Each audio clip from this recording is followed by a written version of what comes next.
Josh. I'm an addict. Josh. I appreciate you guys missing the Clemson LSU game to come see me speak. I'm missing it too. I don't know if you guys even get to watch that, but that's good. But I promise you that if I was out there getting high, I wouldn't be watching it anyway, you know, or anything on TV, or have a TV, or have a place to watch the TV, or you know, anything. I'd be one of the people out here panhandling just to get enough to get by for the night, and then I'd be doing it again in the morning, or trying to steal copper, or going robbing Home Depots, or Walmarts, whatever, stealing cars. Didn't matter for me. Jay Dow caught me at the stag meeting at Crossroads East a few weeks ago and was like, dude, I need you to come speak for me, but I need you to not cuss at this meeting. And I was like, oh, well, like, for how long? And he's like, well, like 50 minutes. I'm like, dude, I'm gonna try for you. And then I got a little practice run in at Crossroads West, but it was only for 20 minutes, and I did pretty good.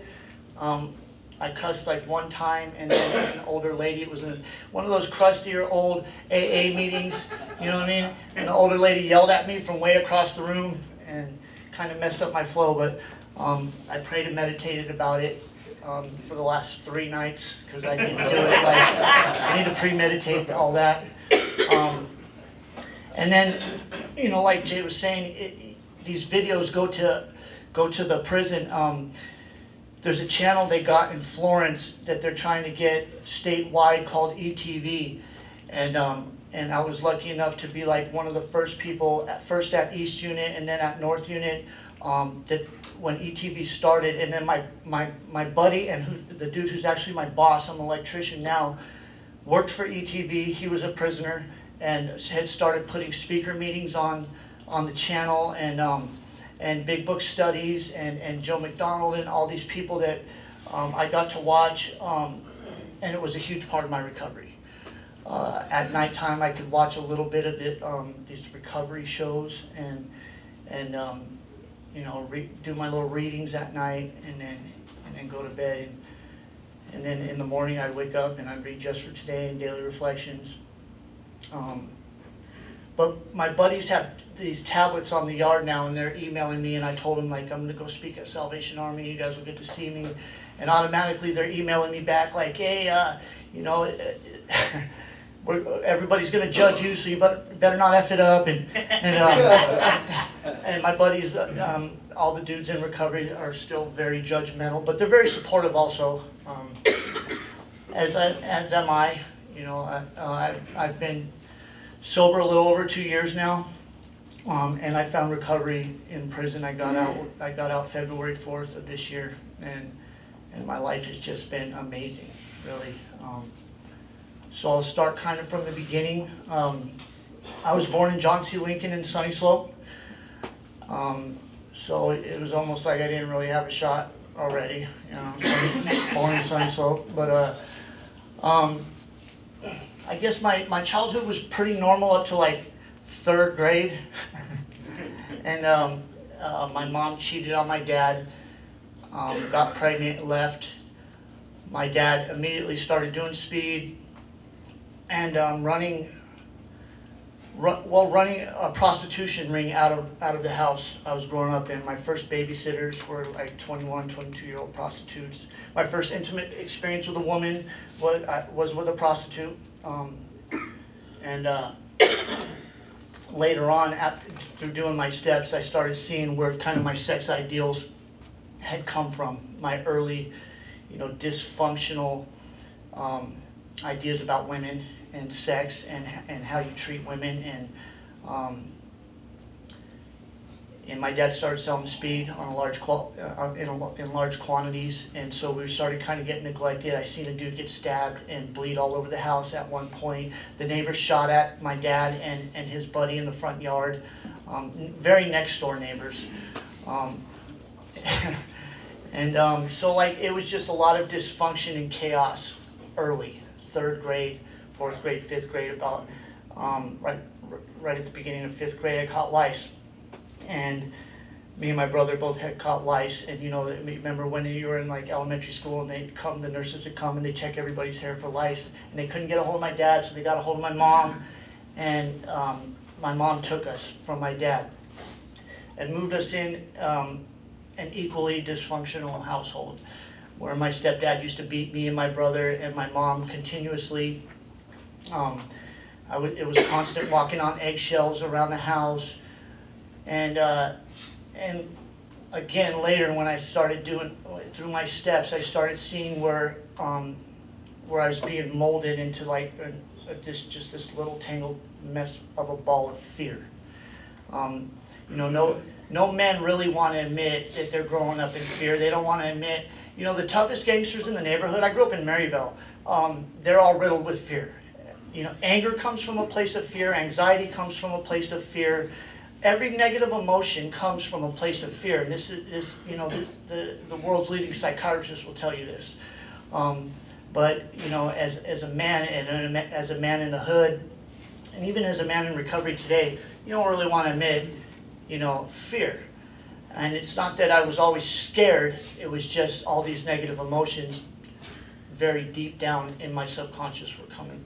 It was fear, and it engages the part of your brain, the fear part of your brain. And I didn't know any of this till later, but I started fighting at a very young age. You know, I grew up in the hood. I grew up in Maryville, and I was a little skinny white boy with glasses. So I immediately had started to have to defend myself. Well, you know, it's funny. I'm kind of going off track now, but I just started talking to this dude on Facebook, and he's in recovery now also. I'm gonna talk to Jay about it later because he's a mutual friend of ours. That when I was very young in the neighborhood I was growing up in, he had messengered me and started telling me that I was the bully in the neighborhood and I was the one who was causing him fear, and I never really thought about that. So I had to make an amends to him just recently in the last few days. And I kind of wanted to explain to him that, you know, I was trying to create fear in other people because of the fear in myself. You know, and it's kind of hard to do that through texting, but I feel like I might have gotten my point across. So anyway, I'm sorry to kind of go off track. I started getting arrested pretty quickly. I think my first arrest was summer between 6th and 7th grade. I was car hopping, and I had my little brother with me. He was somewhere between 3rd and 4th grade. We both got arrested. And then right after that, I started smoking weed and drinking and poking holes in the soda can, right, in the backyard, smoking the old dirty weed. I'd go into my mom's room and I'd like clean the seeds and just get the shells off the seeds and the stems and like take every little tiny leaf I could just to get a hit of some weed on a can. And it was the greatest thing that I thought I'd ever discovered up to that point. It immediately started suppressing or distracting me from, you know, these eggshells really that I've been walking on for years. Pretty quickly after that, my stepdad, the one that used to be very abusive to us, burned our house down, made it look like an accident, and collected the insurance money and bounced. And my mom always said it was the best thing that ever happened to us. And I tend to agree, except for the point that now, you know, I had no real adult supervision. My mom had to work nights, sleep during the day, and so that meant that I was running around 51st and Thomas at nighttime, car hopping, starting to lurk through people's backyards, through the alleys, and so 8th grade graduation, me and some friends from high school, so junior high graduation, went and stole 10 golf carts from the Maryville golf course.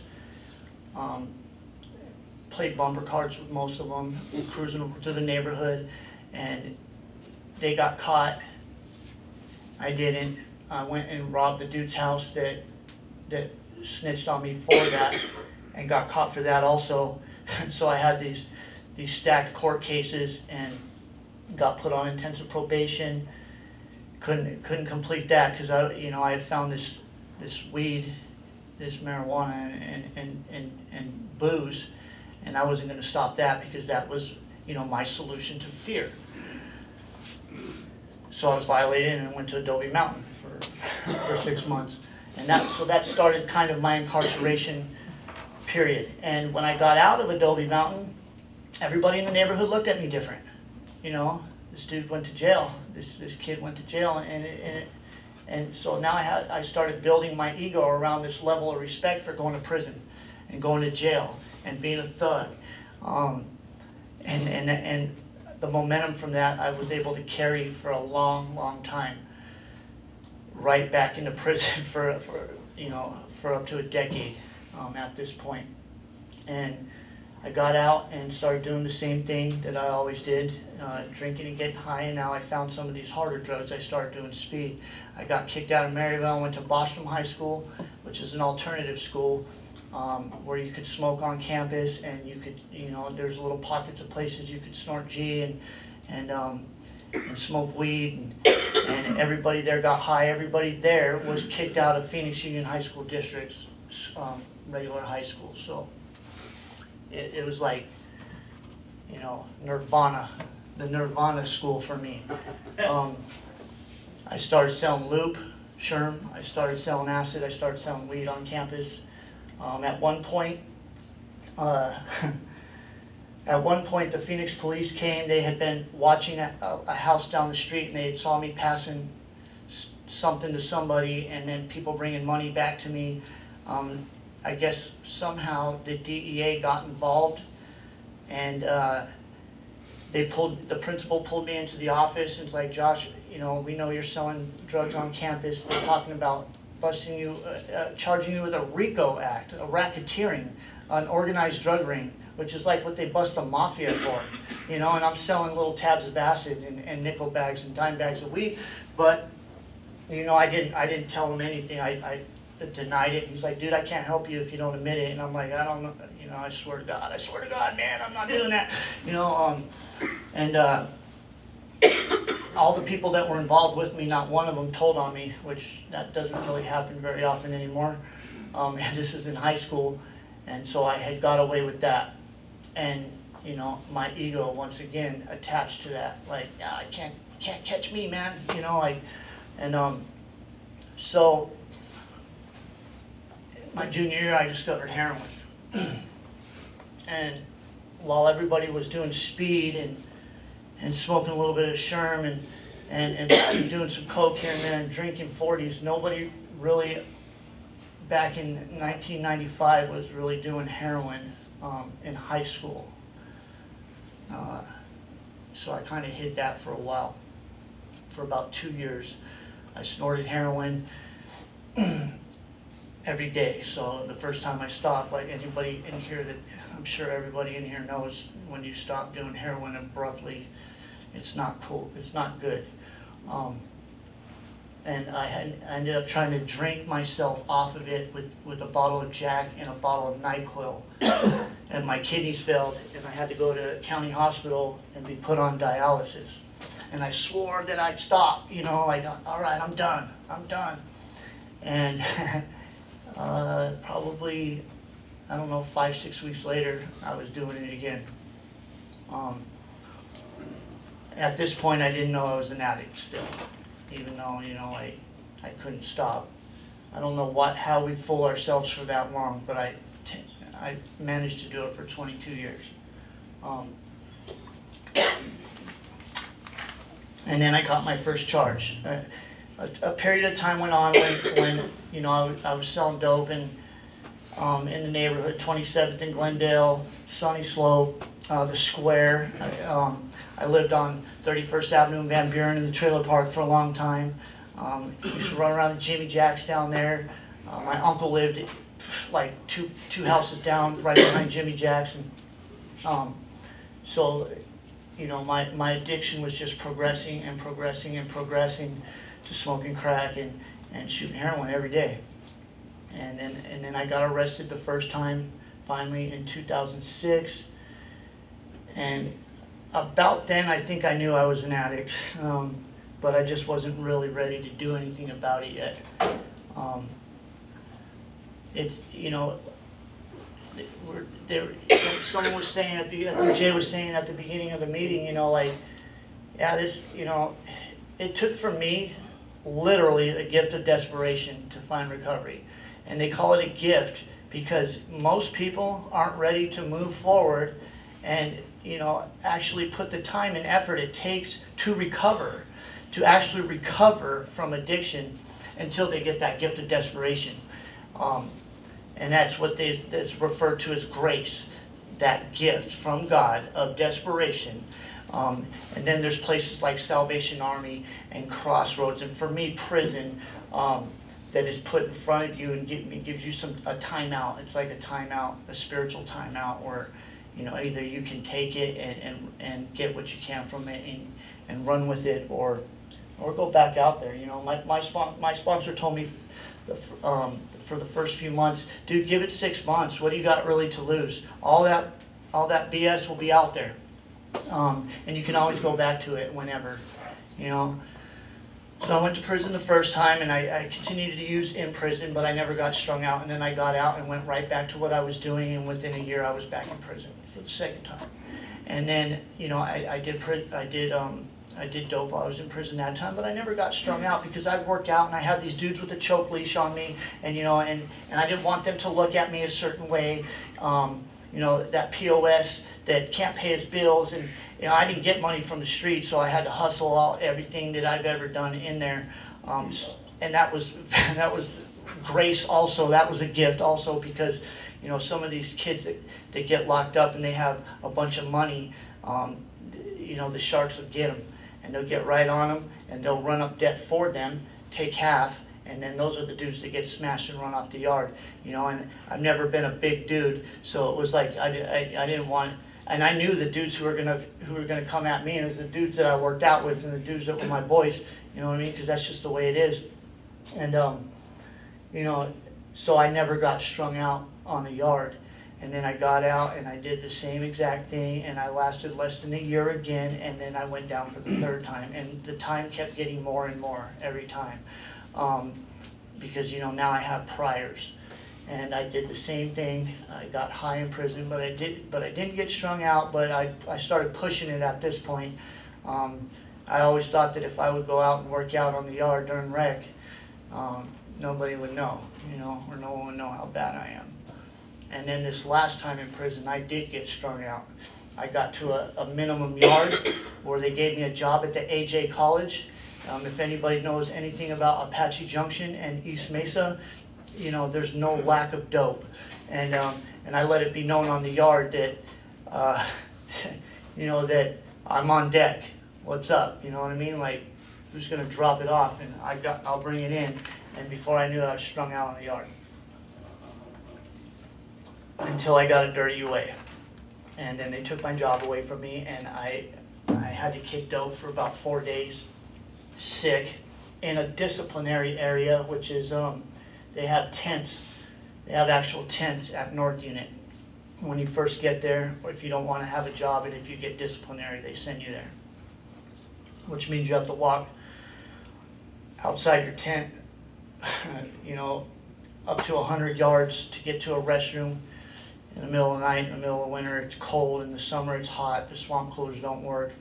And so I was kicking dope and like just laying there at night thinking, dude, like, what am I doing? It was like, I'm going to die in here. This is my 4th time in prison. Now I can't. Now, I used to use the excuse, like, if I could not get strung out in prison, then why couldn't I carry that out on the street?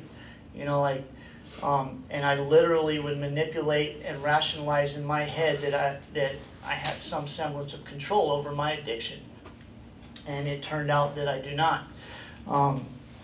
And so I would just lay there, and I had a job for a while where a complex job where we drive by the cemetery.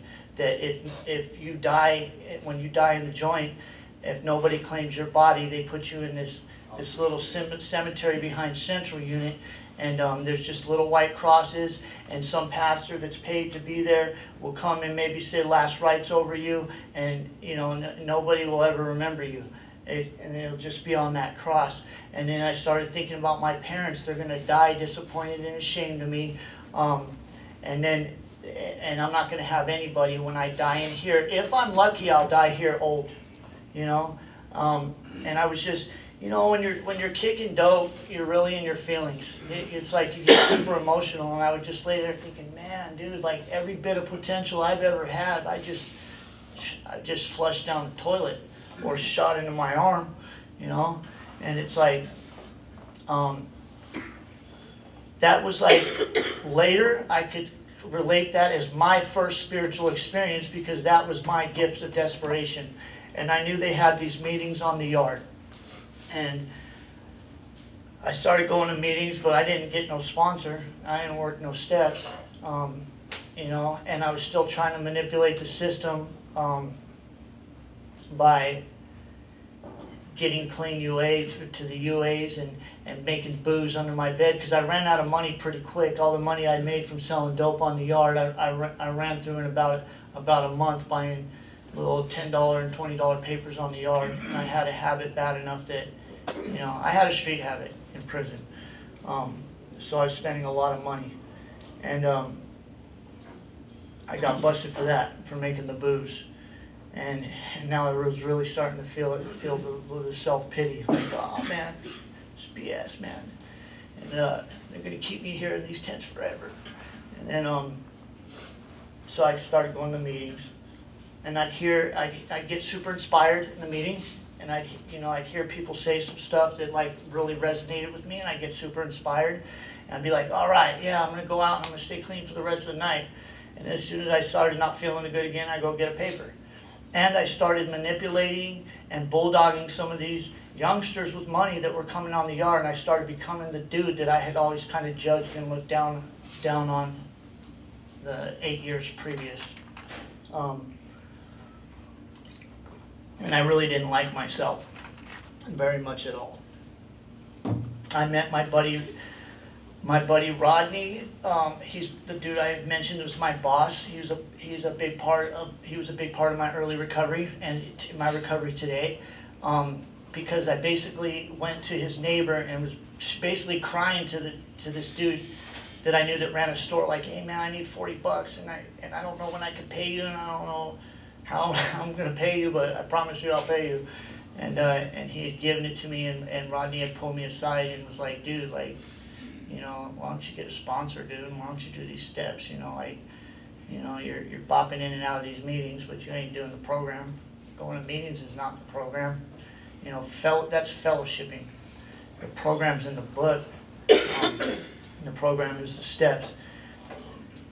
And then I went to a meeting where the dude shared. It's my buddy. He just got out, and he shared that very thing I just told you, that and then Rodney had told me, and probably 5 or 6 people had tried to tell me before, and it just wouldn't penetrate.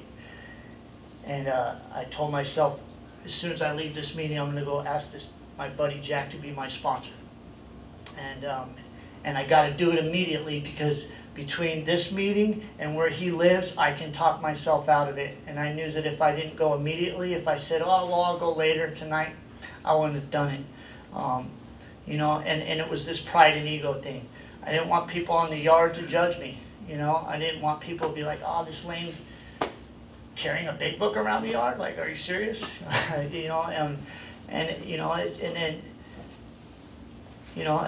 built these ego attachments around, being a convict. And, to me, a convict didn't work a program. But I went and I asked him, and he gave me a CD, right? And he told me, I want you to listen to this. First assignment, that's it. Just want you to listen to this CD. It was a speaker named Earl W., I think. Super famous speaker, AA speaker, Disease of Perception. One of the most phenomenal shares I've ever heard. I recommend it. I don't know if you guys are allowed to have phones, but if you are, Disease of Perception, Earl W., I'm pretty sure it's W. Or no, Clancy. Do you know who I'm talking about? Is it Clancy? It's Clancy. All right, and and a few days later, I go back. He's like, "Hey, have you listened to the CD?" And I'm like, "Oh no, not yet, man. I haven't really had time. You know, I got to work out. Got taking this HVAC class, and got to work in the kitchen now because I'm not allowed outside the gate anymore." And he's like, "Dude, you don't really follow directions very well, do you?" And you know, my first thought in my head is, you know, F you. You know what I mean? Like, you don't follow directions. but I went home and I listened to the CD and something, and it started giving me kind of a scientific basis about what addiction is, and just the angle he attacked it from. I can't even really explain it. I wish I could come up here and just share exactly what he shared, you know, with all of you. But he started talking about the disease of perception and really what our disease is, the way we view reality. And then later, you know, as I started kind of going on this more spiritual journey, which the steps were the foundation of and for, I started really seeing that everything, reality is just kind of filtered. My perception of reality is filtered through a lens of ego. And it's been built up since I was very little, and it's been built up around fear. Ego and pride, you know, like is basically to suppress and cover up fear. And once I started understanding dopamine levels and neurotransmitters and neural pathways, and you know, the Medical Association of America has diagnosed addiction and alcoholism as a disease for a reason, because it literally changes the physiology of your brain. And you know, you have these neural pathways that connect the instinct part of your brain, which is the first, you know, part of the brain that was formed through years, and then in the front of your brain is the last part. It's the frontal cortex. It's where the first thought patterns start popping up and neural pathways are built. And as soon as you start thinking dope, these neural pathways go to the instinct part of your brain and immediately make you uncomfortable and have anxiety until you put a substance in your body. And you know, it's the same thing as if you're thirsty, your body's telling you you need to drink water. It engages the exact same part of your brain. And once I started understanding this, you know, the next question was, okay, well, how I change that? And no one really had a scientific answer for that, but they were like, well, all these dudes that you're going to these meetings with saying they're not using, do you believe they're any less of addicts than you are? They've done about the same amount of time as you. They were committing the same crimes. They were doing the same dope.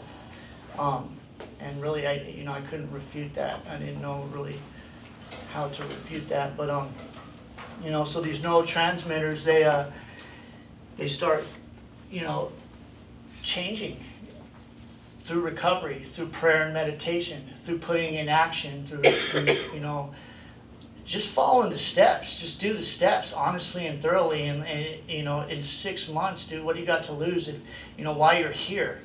You know, you've been put in a timeout. Like, why wouldn't you do that? Like, to change your life. You know, I know that people kept telling me, you know, my mom was actually in NA when I was growing up. She had 19 years, and but I couldn't hear it from her, and I couldn't hear it from her friends, and you know, because I was different, and that was that perception that's filtered of reality, filtered through ego, that makes me different and apart and set aside, and like, and you know, it won't work for me is just an excuse. I had kind of seen it work for my mom and my aunt, and it shouldn't have worked for them either. But it did, because they followed directions. And really that's all it's about, is following directions. You get a sponsor, and just step one could be as simple as, I'm going to do whatever he tells me to. You know what I mean? I'm just going to do what my sponsor tells me. Nobody wants to do that, you know, ego and pride. You know, and people would jabber this stuff at me, and I'd hear all the cliche sayings, and in my head I'm arguing with them and clowning them because of ego and pride. And I have a good buddy who's in recovery on the yard still now, and he knows who he is. I can't give him a shout out. And we used to sit next to each other and whisper at each other, basically clowning whoever just shared, judging everybody, ego and pride, and, and, and ego and pride because of self-esteem and insecurities, I would have never admitted that either, so I started doing my steps, and I got into the HVAC program. And for the first hour of HVAC, I'd do my step work. And people would sit there and judge me now, the dudes in the class. But I didn't care, I didn't want to die in prison. I don't want to die in the streets. I have a very good friend who's in recovery now. Jay got to meet him. He's a super funny guy. He's the one that's judging me right now as we speak, as soon as he sees this video. And he's going to be clowning and emailing me. He told me one time, I went over there because I still had these boys, he was still getting high, and I still would go, check in on the dudes that were my boys that I had love for that were getting high on the yard. And my sponsor kept telling me, I wouldn't do that if I were you. Oh, well, I got to use the chopper, man, because I got to call my girl and, tell her, just see how she's doing and, see how she's doing, or tell her how you're doing. Has she been writing you? No, but I just want to check up on her. Well, she knows where you're at, dude. You know what I mean? She'll write you if she wants to. And but I use that as an excuse to go over there and hang out and really, I can admit today that what I was doing was I was wanting them to offer me free dope, because then I'd be like, well, yeah, but I didn't pay for it, you know what I mean? Nobody really offers you free dope. But anyway, Jason, I went over there and Jason's complaining. He's like, oh, man, dude, if I get a dirty way, man, my wife's going to leave me and I'm not going to be able to see my daughter grow up and blah, blah, blah. And I said, well, dude, why don't you just take it easy for a minute? And he rounded on me and he snapped on me. He's like, dude, oh, you think you're all spiritual now? You're on step 3. And, when you're ready to relapse, come back and see me. And that's what made me stop hanging out with them dudes. And that was another gift, another grace. And, and it really, really was, because later on he came back and I told him, why don't you, let's go to a meeting. This was months later. And he's like, all right. And he never looked back. And now he's got 10 sponsees on the yard, and he's a substance abuse teacher's aide. And, so I got my boy back. And that was a huge deal for me. My buddy Adam, and my buddy Ronnie, and my buddy Jack, and Tyler, and Corey, and Reed, and all these dudes, just started this momentum. And when I first started going to the meetings, there were 7, 8 people on the yard. Before I left, there was 30 people going to these meetings on the yard. Now they got 40 plus people, and I got to be a part of that. And I got to sponsor a bunch of dudes on the yard, and I got to start recovery with a bunch of other people that were starting recovery like you guys are doing right now, right here.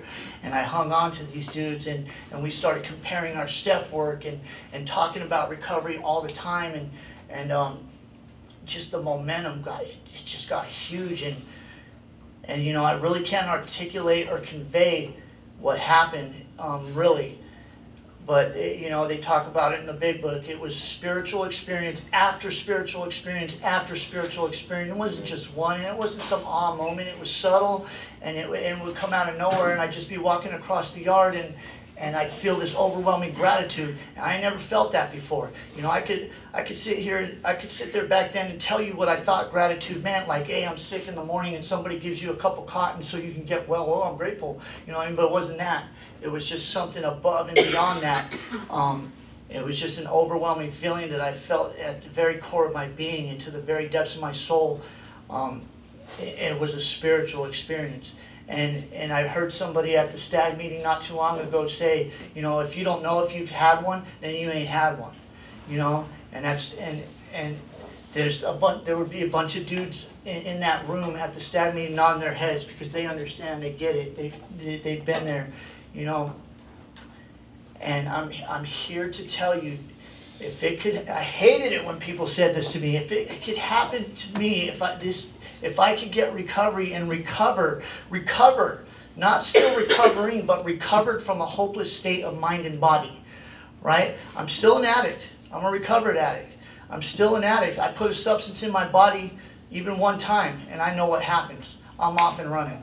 The disease kicks back in. You know, it's an obsession of the mind coupled with an allergy of the body. And you know, when in the doctor's opinion, when he was first talking about it, they didn't have the scientific evidence really to back that up. You know, today they have CAT scans and measuring brain waves and, you know, and injecting dye in the brain, and everything he said, you know, the Medical Association of America diagnosed, and they have it's based in fact now. What happens to you, to an addict, when they put that chemical in their body, and I understand that today. So really, you know, I hear a lot of people say all they got to do is step one perfectly, and that might keep you clean and sober, but for me, you know, I still strive to do 10, 11, and 12 perfectly, and I never will, and I know I never will. It'd be equatable to saying you want to be, you know, Christ. You ain't going to be, but you strive to be. You reach for that. You try to practice the same spiritual principles that He set forth and put in front of you. You know, 10 is relationship with self that I maintain. 11 is relationship with God, my higher power, that I maintain. And 12 is you know, a relationship with other people by coming here and sharing with people and sponsoring dudes and talking about recovery in general with the dudes I work with. They're all in recovery. You know, so that's maintaining that relationship with others. And you just go further and you just go deeper and I continue to have gratitude. I can have a spiritual experience every day if I'm looking for it, if I'm trying for it. You know, like I said, I hate it when people said if it could happen to me, it could happen for you. But if it can happen for me, then it can happen for you, man. Anybody. Nobody's beyond recovery. Nobody. And you know, sometimes, you know, I'm fallible. I like to give up on people sometimes too. I get offended and butthurt when sponsees relapse. You know, like if I was really doing anything in the first place, and I wasn't. You know, I was just following directions. That's all I've been doing. You know, I didn't make any of this up. I didn't start this. You know, I didn't start this. You know, but sometimes I sure like to think that I did. You know, you know, and you get these emotional attachments to people, and then when they fall off, it hurts. You know, but you know, that's when you practice the spiritual principle of acceptance. You know, and you keep pushing forward, and you know, you stay motivated, and you try to reach the next guy. My buddy used to say, sometimes you got to step over the dead bodies, dude. Get to the next guy that's willing. You know, and really, it's kind of a harsh way to put it, but it is what it is. The fact of the matter is, statistics show most addicts ain't gonna make it.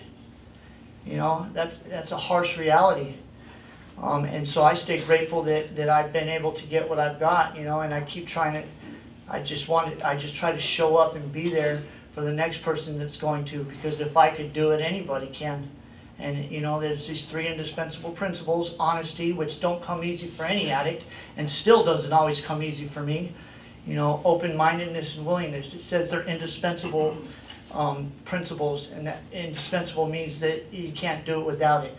And I had just the smallest vestige of these 3 principles when I started, but as I kept pushing, as I showed back up, as I kept going, as I pulled out the old book and started doing some step work, you know, as I started talking to other addicts, showed up to the meetings, listened instead of judging, these 3 indispensable principles started growing a little more and a little more and a little more. And then when I got out the joint, I was on fire, dude. And you know, I went to a halfway house with somebody that come do back to basics on the yard.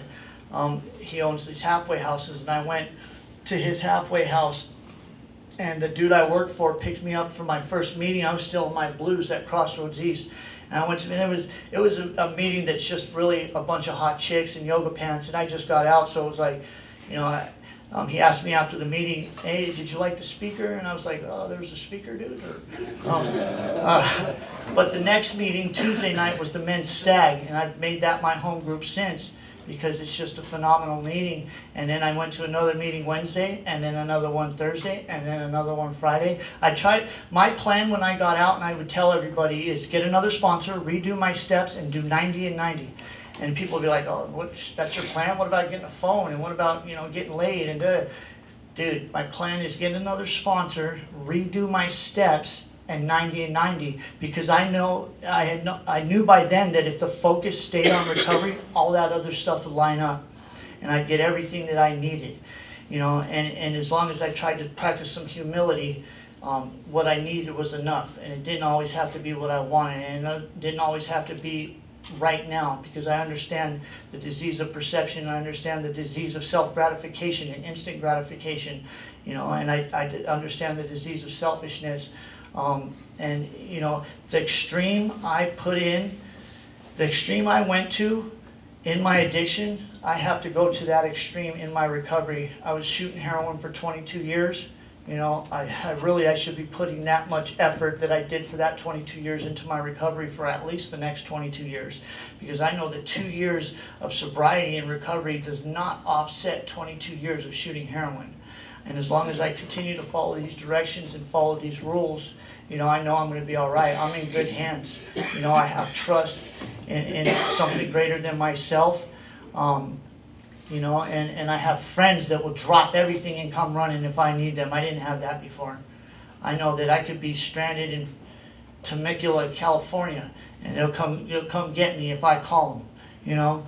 I can feel love today. I can feel gratitude today.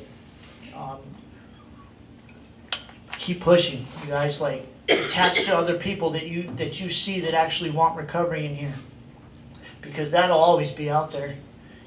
If in 6 months you do your steps honestly and thoroughly, and you follow some direction, and you still don't feel what I'm telling you I feel today, go back out, man. That's all out there.